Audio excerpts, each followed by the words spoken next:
Good morning students. B K Mishra sir की class में आप सभी का हार्दिक स्वागत है। आज हम देख रहे हैं गौतम बुद्ध अर्थात बौद्ध धर्म से रिलेटेड पार्ट 2। तो पार्ट 2 जो हमारा जो टॉपिक है बौद्ध धर्म और इसके अंतर्गत कुछ महत्वपूर्ण तथ्यों को देखेंगे। इसके पहले हमने बौद्ध धर्म से रिलेटेड पार्ट 1 देखा था और पार्ट 1 थोड़ा सा छोटा पार्ट था और पार्ट 2 थोड़ा सा उससे विस्तृत पार्ट है जो कि अपनी सारगर्भिता को लिए हुए है। यह जो है आपके विभिन्न एग्जाम्स में पूछा जाता है, जैसे IAS, PCS, SSC, banking, railway और ग्रुप सी के एग्जाम में इससे रिलेटेड महत्वपूर्ण तथ्य हमेशा पूछे जाते हैं।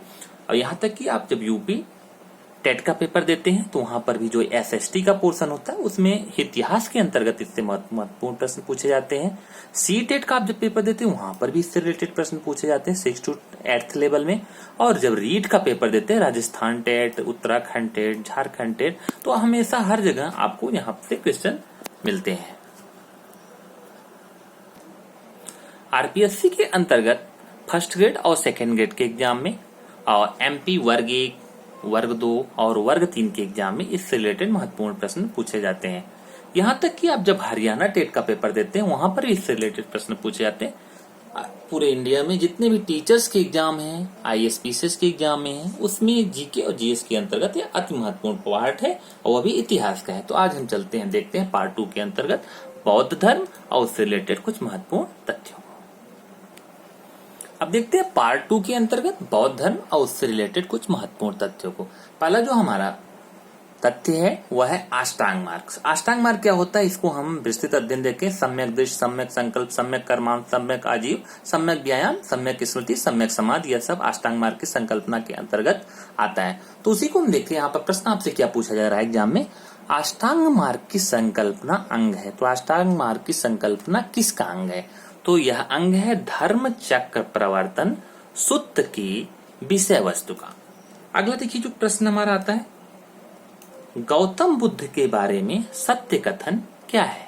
गौतम बुद्ध के बारे में सत्य कथन क्या है, अर्थात गौतम बुद्ध किन किन चीजों में विश्वास करते थे? तो यहाँ पर देखिए इसका आंसर क्या है, वे कर्म में विश्वास करते थे, आत्मा का शरीर में परिवर्तन मानते थे और निर्वाण प्राप्ति में विश्वास करते थे। तो 3 चीजों में वह विश्वास करते थे। एक तो कर्म में विश्वास करते थे, दूसरा आत्मा का शरीर में परिवर्तन मानते थे, तीसरा निर्वाण प्राप्ति में विश्वास करते थे। अब अगले प्रश्न की तरफ बढ़ते हैं। बौद्ध संघ में भिक्षुणी के रूप में, भिक्षुक और भिक्षुणी 2 शब्द आए हैं आपको। तो भिक्षुक पुरुष के लिए कहा जाता है और भिक्षुणी महिला के लिए। तो बौद्ध संघ में भिक्षुणी के रूप में स्त्रियों के प्रवेश की अनुमति बुद्ध के द्वारा कहाँ दी गई थी? तो बुद्ध के द्वारा कहाँ दी गई थी, अर्थात वह दी गई थी वैशाली में। अब आता है अगला क्वेश्चन, त्रिपिटक है। त्रिपिटक क्या है?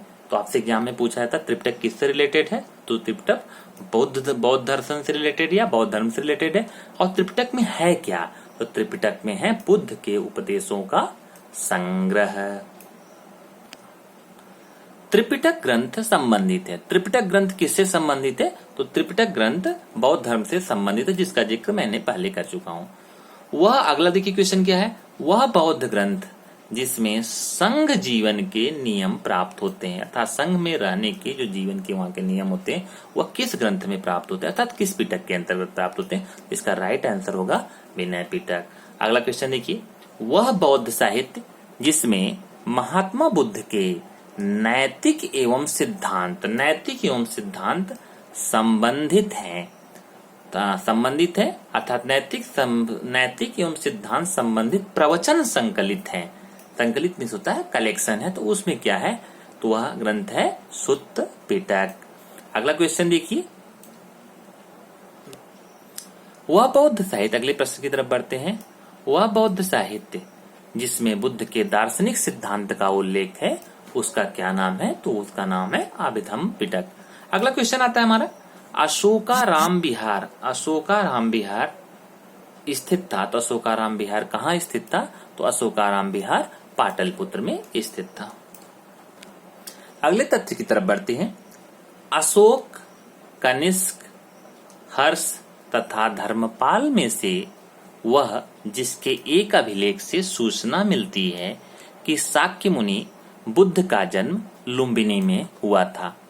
तो वह कौन है? तो वह मौर्य शासक अशोक है। अगला क्वेश्चन की तरफ बढ़ते हैं। महात्मा बुद्ध का महापरिनिर्वाण हुआ था। यह बहुत ही इंपॉर्टेंट प्रश्न है, कई बार एग्जाम में आपसे पूछा जा चुका है। तो महात्मा बुद्ध का परिनिर्वाण कहाँ हुआ था, अर्थात अंतिम समय कहाँ पर गौतम बुद्ध थे? तो मल्ल गणराज्य की राजधानी कुशीनगर में इनका महापरिनिर्वाण हुआ था। अब यह कुशीनगर कहाँ पड़ता है? यह उत्तर प्रदेश में पड़ता है। अगले क्वेश्चन की तरफ बढ़ते हैं। महापरिनिर्वाण मंदिर कहाँ पर स्थित है? तो महापरिनिर्वाण जो मंदिर है यह कुशीनगर में अवस्थित है। अभी मैं बता चुका हूँ, यही कुशीनगर उत्तर प्रदेश में अवस्थित है। अगले क्वेश्चन की तरफ बढ़ते हैं। अवंती, गांधार, कौशल और मगध राज्यों में से वह जिनका संबंध बुद्ध के जीवन से था, तो वह कौन से था जिससे बुद्ध का जीवन संबंधित था? गौतम बुद्ध संबंधित थे, तो वह था कौशल एवं मगध। देखिए, षोडश महाजनपद का जिक्र मिलता है और यह षोडश महाजनपद का जिक्र मिलता है। यह षोडश महाजनपद भगवती सुत्त और अंगुत्तर निकाय में इनका उल्लेख मिलता है और वहां पर लिखा हुआ है सोइमेशम सोलसन्नम पहुत सत्तर तनानम ईश्वराधिपत्यम रज्जम कारय से ये थीदम अंगानम मगदानम कोशलानम, इस तरह से वहां पर जिक्र मिलता है। तो उन ग्रंथों को में इनकी जानकारी प्राप्त कर सकते हैं। अगले तथ्य की तरफ बढ़ते हैं। Next facts.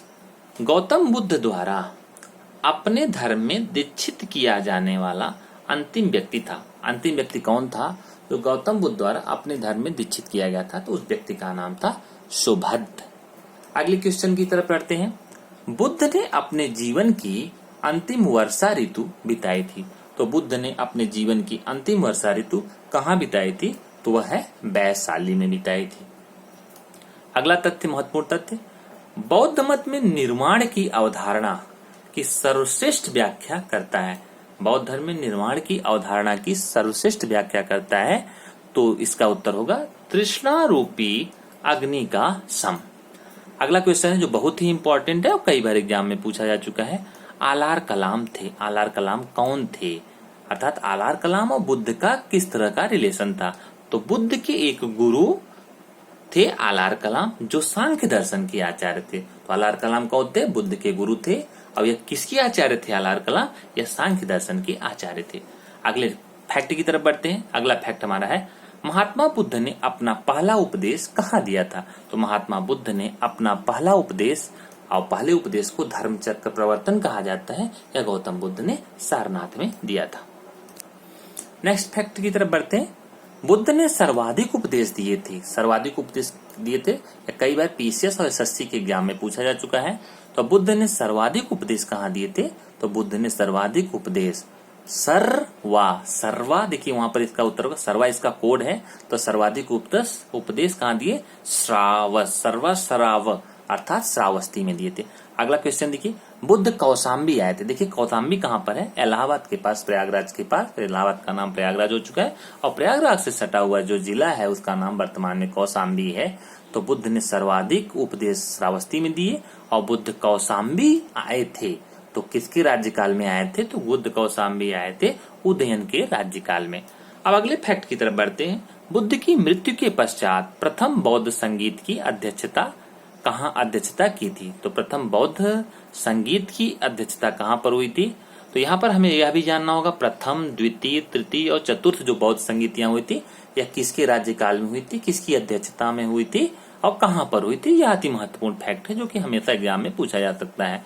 तो बुद्ध की मृत्यु के पश्चात प्रथम बौद्ध संगीत की अध्यक्षता किसने की थी? तो यहाँ पर महाकश्यप के द्वारा की हुई थी। तो देखिए यहाँ पर आपको कोड भी मिलेगा।